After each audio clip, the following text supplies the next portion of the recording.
నమస్తే అండి. నేను మీ జవ్వాది వెంకటేశ్వర బాబు, కొత్తగూడెం. జవ్వాది సుగంధాలకి స్వాగతం.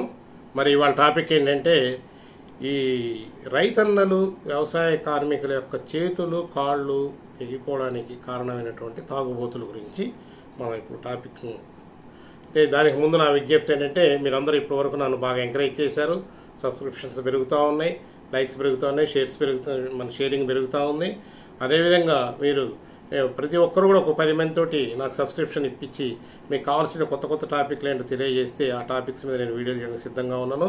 దీనివల్ల విజ్ఞానం 10 మందికి చేరడమే కాకుండా నాకు కూడా అది ఇన్స్పిరేషన్ ఇచ్చి కొత్త టాపిక్స్ చేయడానికి అవకాశం ఉంటుంది. సో నేను మీకు అందుబాటులో ఉండాలంటే నా ఫోన్ నెంబర్ కూడా తీసుకోండి. నా phone number 9440047870. So coming to the topic. ఈ మధ్య ఏమైపోయిందంటే, ఈ ఎక్సైజ్ శాఖ వారి పుణ్యమా అని చెప్పి తాగండి, తాగి తోగండి, తాగి ఊగండి అని చెప్పి వాళ్ళు ఒక స్కీమ్ పెట్టారనమాట. పట్టణాలే కాకుండా పల్లెటూర్లు, కుగ్రామాల్లో కూడా బెల్ట్ షాపులు వేసి, ఒకప్పుడు తాగుడు అలవాటు లేనటువంటి గ్రామాలు వాళ్ళు కూడా ఇవాళ బెల్ట్ షాపులు పుణ్యం తాగుతాం. తాగండి, ఎందుకంటే తాగాల, మీరు తాగి ఆరోగ్యాలు చెడగొట్టుకోవాలి, అయితే యాక్సిడెంట్ దానివల్ల మాకేం ఇబ్బంది లేదు. నాకైతే వ్యక్తిగతంగా ఏం ఇబ్బంది లేదు, ఎవరు. కానీ మీరు తాగి ఆ ఉన్మాదంలో సీసాలు పగలగొట్టి పొలాల గట్లెం బట్టి, సేలం బట్టి, వరి పొలాలు వేసి, పత్తిశాలలు వేసి, మిరపశాలలు వేయడం వల్ల ఎవరైతే వ్యవసాయదారులు ఉన్నారో, రైతులు ఉన్నారో, వ్యవసాయ కార్మికులు ఉన్నారో వాళ్ళు గాయపడతా ఉన్నారు. అన్నం పెట్టే చెయ్యిని మీరు గాయం చేస్తూ ఉన్నారు, చేతులు తెగ్గొస్తూ ఉన్నారు, కాళ్ళు తెగ్గొస్తూ ఉన్నారు.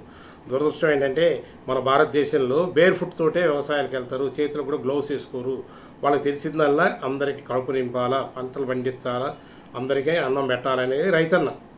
సో ఏం చెప్తారంటే, ఆహారమే ప్రాణం అంటా ఉన్నారు కదా. మరి ఆహారం ప్రాణం అన్నప్పుడు మరి ఆహారాన్ని అందించే రైతన్నని ఏమన్నా, మన బ్రెడ్ విన్నరే కదా, మన జీవనాన్ని కలిగిస్తున్నాం. మరి ఆయన గాయాలు చేసి సంస్కృతి ఆచారం ఎక్కడి నుంచి వచ్చిందని. ఈ మధ్య విశ్వ సంస్కృతి బాగా పెరిగిపోయింది. గత 10-15 ఏళ్ల నుంచి ఈ బెల్ట్ షాప్ సంస్కృతి పెరిగిపోయి ఈ మద్యం బాగా అందుబాటులోకి రావడం వల్ల యూత్, మరీ పర్టికులర్గా 20 సంవత్సరాలలోపు యూత్, 13-14 సంవత్సరాల నుంచి 20 సంవత్సరాలలోపు యూత్ మద్యానికి బానిసలు అయిపోతాం. వాళ్ళు వెళ్ళడం, ఆ బెల్ట్ షాప్లో కొనుక్కోవడం, మళ్ళీ అక్కడ తాగితే వీళ్ళకి మళ్ళీ ఒక ప్రిస్టేజ్ ఒకటి, అక్కడ తాగరు, అందరు చూస్తారని వీళ్ళు వెళ్ళి ఆ గట్లెం బట్టి, డొంకలెం బట్టి, లేకపోతే పల్లెటూరు వెళ్ళి తారు రోడ్డు వెంబడి వెళ్ళడం, ఆ రోడ్డు మీద కూర్చొని కూడా తాగరు, వెళ్ళి ఆ పొలాలు గట్లెంబడి తాగినాక ఉన్మాదం వచ్చేస్తుంది. అది ఆనందమో ఉన్మాదమో తెలియదు. ఆ సీసాలు పగలగొట్టి అక్కడ సీసాలు పగలగొట్టడానికి అవసరం ఏముందండి? తాగారు, తెచ్చి మళ్ళీ షాప్ దగ్గర పడేయండి, ఆయన ఏం చేసుకుని లేదు. మీరు తాగినప్పుడు ఆ సీసాను అక్కడే పెట్టేసి రైతే తీస్తాడు. లేదు, మీరు ఏ చెట్టు దగ్గర పడేయండి, పారిశుద్ధ్య కార్మికులు తీస్తారు. పగలగొట్టడం ఏంటి? పగలగొట్టి పొలాలు వెదజల్లడం ఏంటి? ఎవరు అనుకుంటాను? వాళ్ళు కష్టజీవులన్నీ నీతిగా, నిజాయితీగా, ఎటువంటి లంచాపేక్ష లేకుండా, లాభాపేక్ష లేకుండా, ఎవరిని మోసం చేయడానికి తలంపు లేకుండా పనిచేసేటువంటి అన్నదాతలు వాళ్ళు. వాళ్ళ వల్లే మనం ఇవాళ ఇంత హ్యాపీగా ఉన్నాం. భారతదేశం ఇంత సుభిక్షంగా ఉంది. మనం స్వయం సమృద్ధి సాధించే ఆహారాలు అంటే రైతన్నల వల్ల, రైతు కార్మికుల వల్ల. వాళ్ళని గాయపరచడం ఏంటండి? దురదృష్టం ఏంటంటే, ఆ గాయాల్లోకి మట్టి, నీరు వెళ్ళి అవి సెప్టిక్ అవడం, ఇన్ఫెక్షన్ అవడం వల్ల కొంతమందికి యాంపులేషన్ జరిగిన సందర్భాలు ఉన్నాయి. కొంతమంది తాత్కాలికంగా వాళ్ళు పని చేసుకోలేని పరిస్థితి ఏర్పడిపోతూ ఉంది. దానివల్ల ఏమైతే వ్యవసాయాలు కుంటుపడ్డాయి కాకుండా, ఆ బీదవారు అంటే వ్యవసాయ కార్మికులు అయితే వాళ్ళకి జీవనోపాధి కూడా పోతూ ఉంది కదా. మీ తాగుడు చేసే పిచ్చి ఉన్మాదం పనికి ఇటువంటి పరిస్థితులు వస్తూ ఉన్నాయి. సో దయచేసి తాగవద్దు అనే నేను చెప్తాను. తాగారనుకోండి, చక్కగా తాగి అదే ఆ సీసాను పగలగొట్టకుండా ఉంచండి. మరి ఈ బ్రాంతి సీసాలు, విస్కీ సీసాలు అండి ఇవి ఎవరు చేస్తారంటే యూత్ బ్యాచ్లే చేస్తూ ఉన్నారు. పెద్దోళ్ళు ఎవరు కూడా తాగితే షాప్లో తాగుతూ ఉన్నారు, లేకపోతే ఇంట్లో తాగుతాను. కానీ రోడ్లెంబడి తాగుడు, పొలం గట్లెంబడి, చెరువు గట్లెంబడి తాగేది మాత్రం పెద్దవారు కాదు. ఇక్కడ పెద్దవారిని నేనేమో విమర్శించట్లేదు, దయచేసి అర్థం చేసుకోండి. ఇది ఒక జాతీయ సమస్యగా భావించండి. ఇంకా పెరిగిపోతూ ఉంది. ఎప్పుడైతే బెల్ట్ షాప్ సంస్కృతి పెరుగుతూ ఉందో యూత్ అందరూ కూడా ఈ మద్యానికి బానిసలు అయిపోతున్నారు.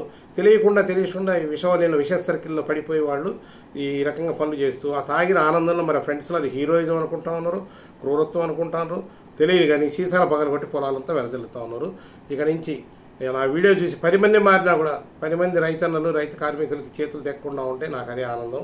సో నా వీడియో నచ్చి 10 మందికి లైక్ చేయండి, 10 మందికి షేర్ చేయండి, 10 మందిని సబ్స్క్రైబ్ చేసుకోవాల్సిందిగా మీరు నా తరఫున రిక్వెస్ట్ చేస్తున్నాను. ఎంత సబ్స్క్రిప్షన్ పెరిగితే నాకు అంత ఉత్సాహం వస్తుంది, ఎంతమందికి చేరితే ఈ వీడియోలో అంత విజ్ఞానం పెరుగుతుంది. కాబట్టి నా యొక్క విజ్ఞప్తి. ఇంకో ముఖ్యమైన విషయం అంటే, నేను motivational speaker, soft skills and life skills trainer, personality development ట్రైనర్ని. నేను భద్రాద్రి, కొత్తగూడెం జిల్లా మరియు ఖమ్మం జిల్లాలో ఉన్న ప్రభుత్వ కళాశాలలు, పాఠశాలలు ఉచితంగా మీకు సెషన్ చేయడానికి సిద్ధంగా ఉన్నాను. మీకు ఎవరైనా ఇంట్రెస్ట్ ఉంటే అక్కడ ఉన్నటువంటి పాఠశాల ప్రధాన ఉపాధ్యాయులు కానీ, సబ్జెక్ట్ టీచర్స్ కానీ ఇంట్రెస్ట్ ఉంటే నాకు ఫోన్ చేయండి. నేను వచ్చి మీ సెషన్లు ఫ్రీగా చెప్తానండి. నా ఖర్చులతో నేను వచ్చి మీకు ఫ్రీగా చెప్తాను. ఎందుకంటే మన జిల్లా పూర్తిగా గిరిజన జిల్లా, విద్యాపరంగా వెనకబడింది. వ్యక్తిత్వ వికాస తరగతులు వాళ్ళకి వ్యక్తిత్వం వికాసానికి సంబంధించి క్లాసెస్ అందట్లేదు కాబట్టి నేను ఫుల్ టైం ఇందులోకి వచ్చాను కాబట్టి నేను సెషన్ చేయడానికి సిద్ధంగా ఉన్నాను. నా నెంబర్ 94404787 మరొకసారి నా నెంబర్ నోట్ చేసుకోండి. 94404787. నేను ఉండేది కొత్తగూడెంలోనే, మీకు అందుబాటులో ఉంది. ఎప్పుడైనా కూడా మీరు ఈ సెషన్స్కి నన్ను ఆహ్వానిస్తే నేను వచ్చి మీకు ఉచితంగా సెషన్స్ చేసి పెడతాను. ఎంపిక ఉన్నందుకు ధన్యవాదాలు. థ్యాంక్ యూ అనండి.